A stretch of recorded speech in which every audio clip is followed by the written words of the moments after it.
personne n'oserait faire aujourd'hui. Le taux d'imposition le plus élevé de l'impôt sur le revenu aux États-Unis, vous me direz, je suis loin du plan de relance, mais je vais vous dire.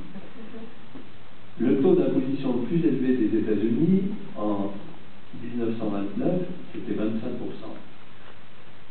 Roosevelt a dit, c'est pas possible qu'il y ait des richesses aussi faramineuses et qui ne soient pas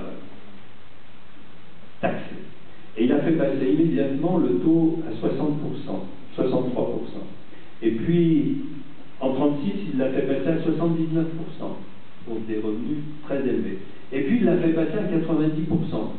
Vous diriez ça aujourd'hui, on vous dirait, mais vous avez étouffé l'économie. Aucun système économique ne peut vivre avec un taux de pression fiscale sur les revenus les plus élevés aussi élevé.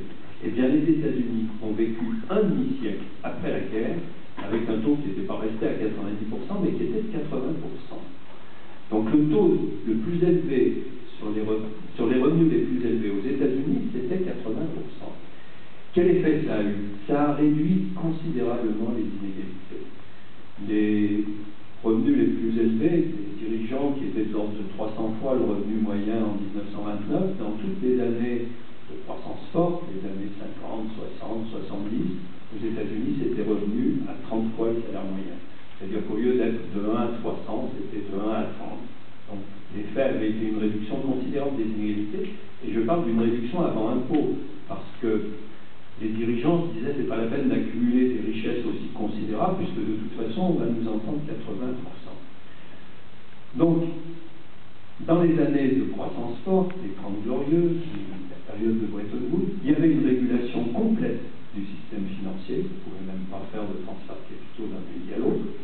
Il y avait, dans tous les pays, une fiscalité suffisamment progressive pour empêcher une dérive forte des inégalités.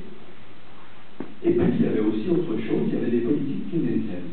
Il y avait des politiques de soutien de la demande dans les périodes de ralentissement. Et ça aussi, l'origine, je peux revenir encore à Roosevelt, parce que ce que Roosevelt a mis aux États-Unis avec le New Deal, c'est finalement un des premiers plans de relance qui a été mis en place. Et pour les États-Unis, c'était important, puisqu'il en a profité pour développer une protection sociale qui n'existait pas. Alors, je reprends cette histoire parce que finalement, le capitalisme a très bien fonctionné en étant fortement encadré sur le plan financier, en étant fortement, avec des inégalités fortement réduites, et puis avec une intervention publique relativement forte.